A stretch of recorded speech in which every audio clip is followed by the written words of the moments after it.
At first I thought it was a shadow, then it blinked. We were moving slowly across the southern face above Hunter Creek Trail in Aspen, Colorado.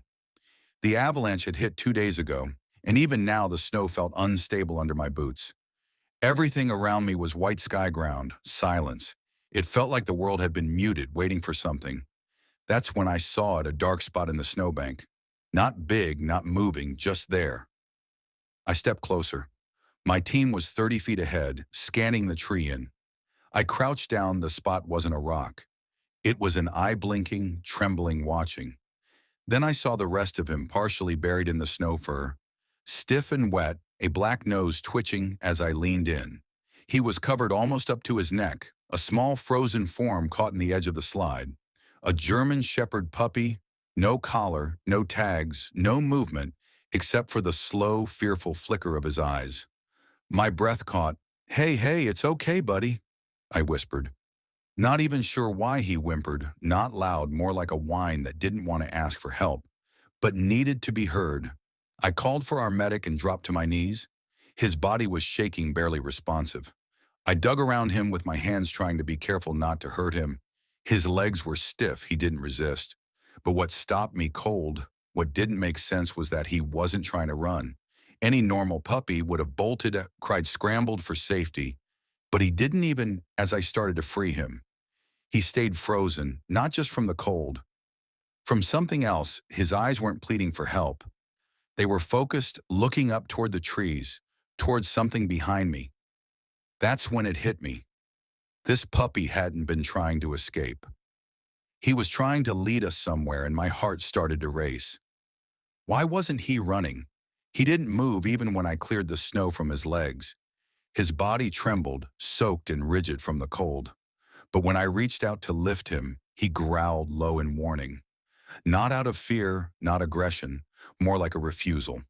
He turned his head and looked behind him again, toward the trees just beyond the ridge. That's when I realized he didn't want to be rescued, not yet. "Steven, we have to move," my team lead called out behind me.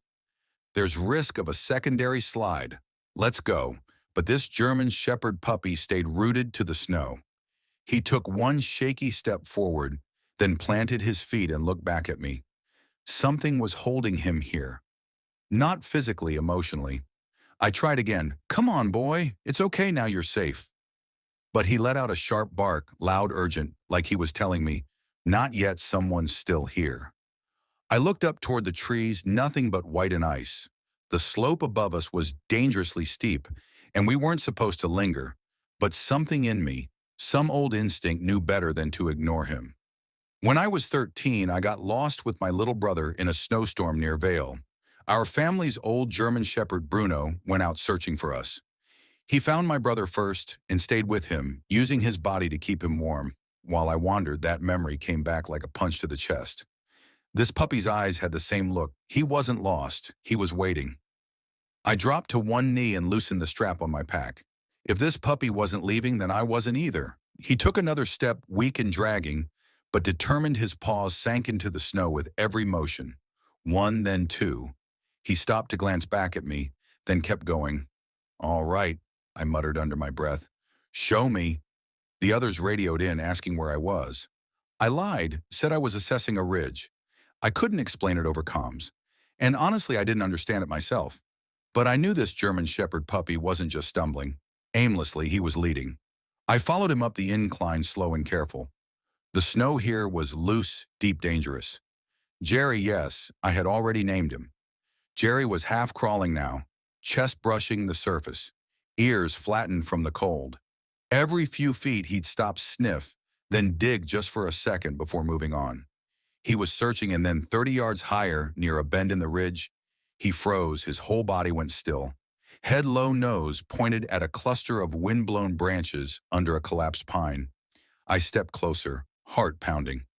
"What is it, boy?" Jerry let out a sound, a small rising whine, and began pawing furiously at the edge of the snowbank. He was frantic now, digging not for himself but for someone else. And then just as I reached him, I heard it, a second bark, softer, higher, fainter, somewhere under the snow. Someone else was alive. I dropped to my knees and began digging with both hands. Jerry was beside me, pawing. with everything he had left in him. Snow flew in bursts, revealing compacted layers beneath, hardened by the freeze. The bark had stopped, but I knew we weren't too late. "Hang on, little one," I whispered. Not even sure who I was saying it to. After maybe 30 seconds of digging, my fingers scraped something. Rough bark, a downed pine tree. Its thick trunk had fallen at just the right angle, leaving a natural pocket beneath it. If the avalanche had shifted even a few inches differently, it would have crushed everything inside. I pulled out a branch, more snow collapsed, and then I saw it. A second German shepherd. Puppy smaller, younger, maybe 4 months old. He was curled tight against the frozen ground, wedged in the shelter beneath the tree. His fur rimmed with ice. His breathing was shallow, almost imperceptible. One ear was bent flat against his head. His eyes were closed and still. Somehow he was alive. Jerry stopped digging and sat beside the opening. Not moving, not barking, just watching his body press close to the other pup's side as far as the gap allowed. It was like he was saying, "I found him, now you take care of him." I radioed for the team immediately. Subject found juvenile canine, possibly two, one critical, unresponsive, but with pulse sending coordinates.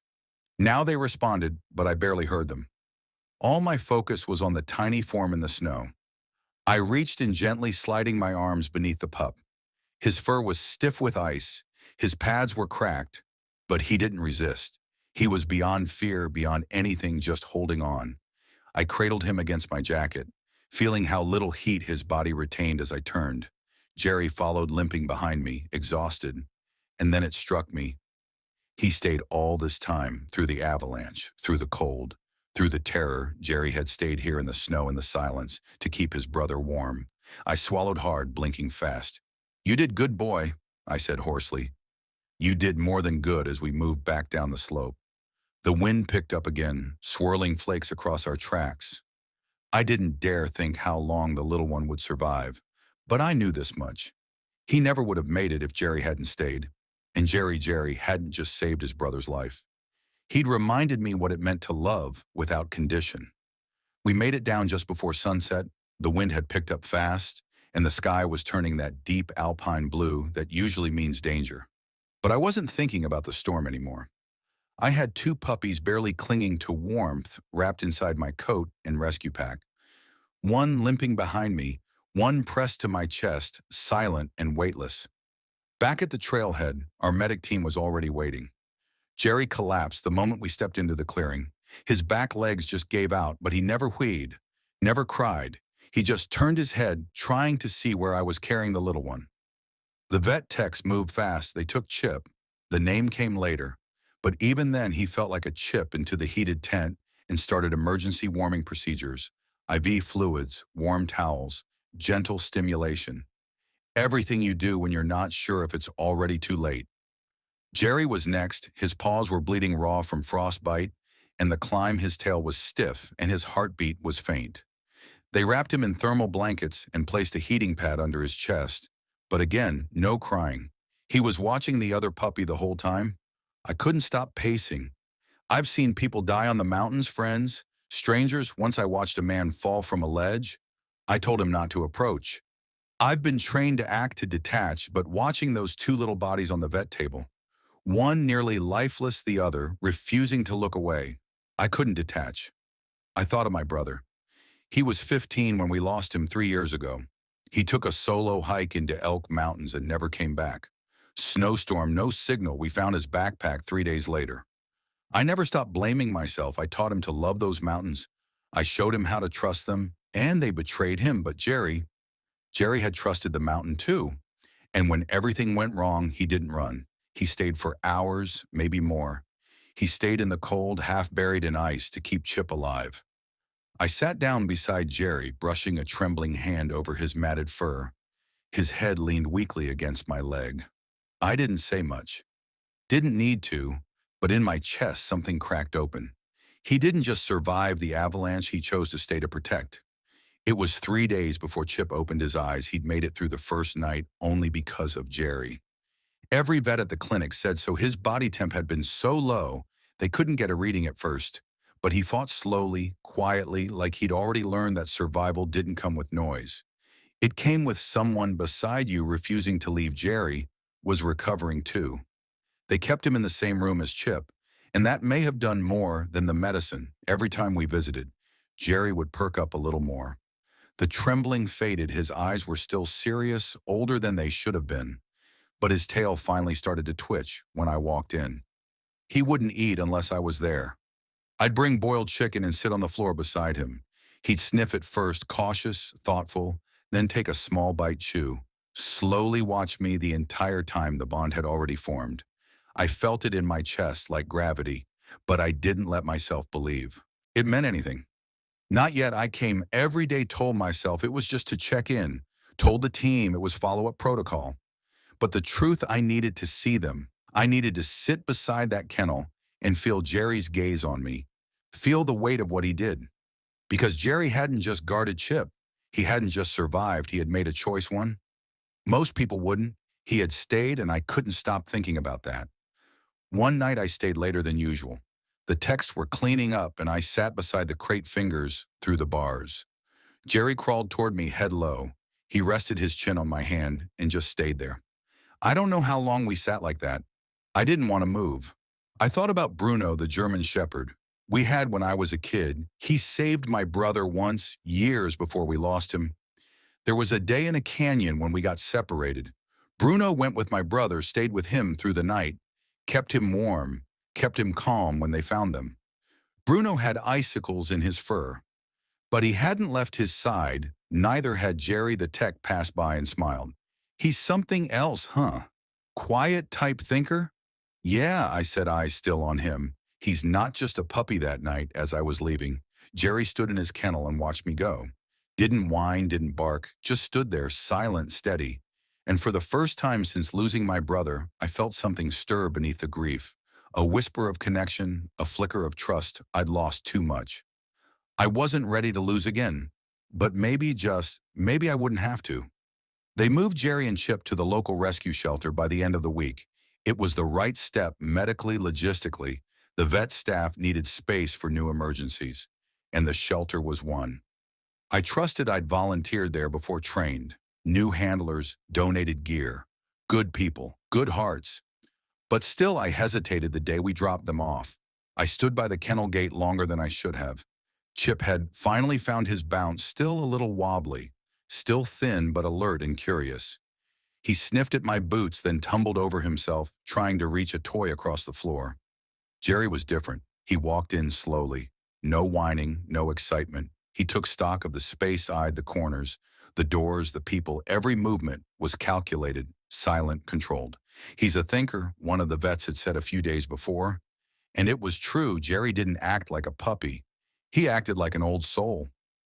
One of the staff, Megan, approached with a soft smile. We'll keep them together. She promised they'll be safe here. I nodded, but something in my chest twisted. I came back the next day and the next and the next. I told myself I was checking on their progress, just like any good rescuer would. But by the fifth visit, I stopped lying. Even to myself, I wasn't checking in. I was waiting. Jerry knew it too. The other puppies would run to visitors, bark and dance, and wag their tails wildly. Jerry, he watched from the back of the pen. Quiet still, he didn't flinch when other dogs barked. He didn't chase toys. He didn't seek out attention. But when I sat down outside the gate, he walked over and placed his head against the bars. No sound, just presence. I spoke to him softly, the way you speak to someone who's been through too much to pretend. Hey, buddy, you're doing great. His eyes met mine, not in confusion, not in fear, in recognition, as if to say, you came back one evening after feeding time. I stayed late again. The shelter lights were dimmed and Chip was already curled in his bed, snoring softly. Jerry was awake. He stood slowly and walked across the pen toward me. He stopped at the edge of the gate, lifted his paw, and touched my knee through the bars. Then finally he licked my hand just once. That tiny gesture broke something loose in me. I blinked back tears and whispered, maybe we both were waiting. I took him home the next morning. There was no dramatic moment, no ceremony. I just walked into the shelter, signed the papers, clipped a leash to his collar, and said, let's go, Jerry. He didn't resist. He walked beside me, quiet as ever, his steps slow, But steady Chip followed a week later. He needed more time, more meds, more stability. But he came too. There was no way I was separating them at home. Everything felt strange.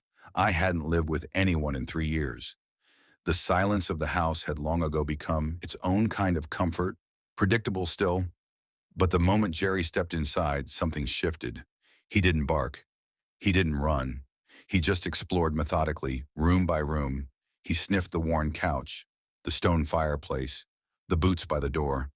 Then he walked to the back hallway, found the guest room, and laid down in the open doorway, as if claiming the space without asking for it. That night I couldn't sleep. I lay in my room, staring at the ceiling, heart thudding louder than it should have. I kept waiting to hear a sound, scratching, whining, howling, but there was only quiet. And when I opened the door at 2 a.m., I found Jerry lying across the threshold. Not asleep, just waiting for what? I don't know.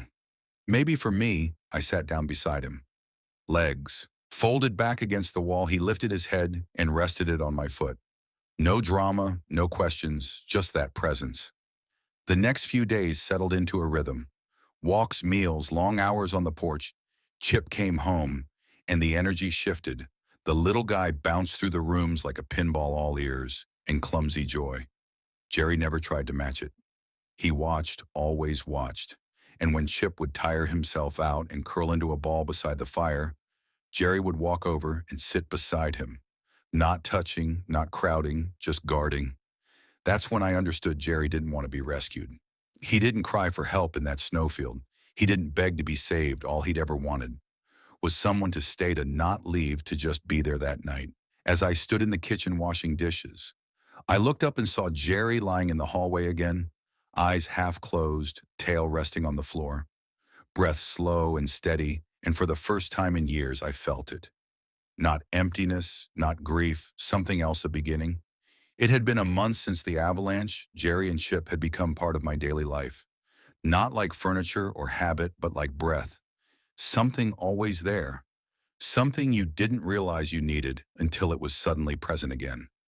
Mornings were different now. Jerry would sit by the door at dawn, tail gently sweeping across the floor as I pulled on my boots. Chip, of course, was pure chaos, leaping into snowbanks, chasing falling leaves, barking at pine cones like they were mortal enemies.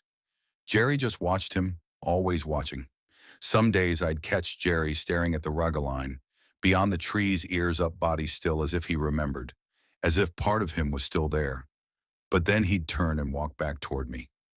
Slow, sure, steady. One afternoon, I stopped by the shelter to drop off a stack of old trail maps. Megan waved me over with that expression I'd come to know, part curiosity, part hesitation. "There's someone here who says she recognizes the dogs," she said carefully. I froze both. She nodded. She saw the flyer we posted after the story ran in the local paper. "She says she was on the mountain that day in the same group that got caught in the avalanche." My stomach dropped. I followed her into the front room where a woman in her late 20s sat with a trembling coffee cup in her hands. She stood when I entered, her eyes flicking toward the door behind me. "Are they here?" she asked. "No," I said softly. "They're home." She swallowed hard and nodded. Then she looked at me. Really looked. I didn't know what to do. She whispered we were being evacuated. The guide said we had 2 minutes. People were screaming. "We didn't even grab our gear. We just ran." Her voice cracked. "They weren't supposed to be with us. We brought them in the car and left them in the truck at the trailhead. But when the avalanche hit, they got in Los Stanelos. They followed us." I didn't say a word. I didn't trust myself to. She wiped at her face. "My boyfriend panicked. He said they'd slow us down, that they'd get us killed. If we stopped, he pulled me and we ran." I clenched my fist so tight my knuckles popped. "They were your puppies," she nodded. "Same litter, 6 months and 4 months." I stared at her, feeling the cold settle in my spine. "You left them," I said quietly. "We thought they'd find their way out." And she said too quickly, "We thought." "You left them," I repeated sharper this time, "in a blizzard on a mountain." She dropped her gaze. I came back. I came back the next day, but the road was closed. I called rangers.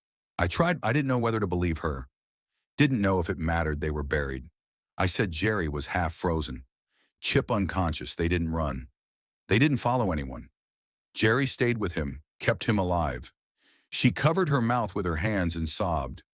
I should have felt some satisfaction, some closure, but all I felt was a question rising in my chest. One I didn't want to ask but couldn't keep down. Why? Why would anyone take in two innocent lives, call them their own, and then at the first sign of danger, throw them away? What makes a person turn away from loyalty like that? I thought of Jerry in the snow refusing to leave his brother, and then I thought of this woman running towards safety while two puppies scrambled after her, and something in me broke. They left him, I said, voice shaking. But he didn't leave his brother. She whispered something, but I didn't hear it. I turned and walked outside. The cold air hit me like a wall. I stood still for a long time, and then I went home. When I opened the door, Jerry was waiting in the hallway exactly where I knew he'd be. He stood, walked over, and pressed his head gently against my chest. No questions, no explanations, just trust, just presence. I knelt down, buried my face in his fur, and whispered, "You're safe now. You're home." And I meant it, every word. The story hit the local news 2 days later. A journalist from Aspen's community paper had caught wind of what happened. The rescue, the reunion, the avalanche. They reached out to the shelter. For next part, stay with us.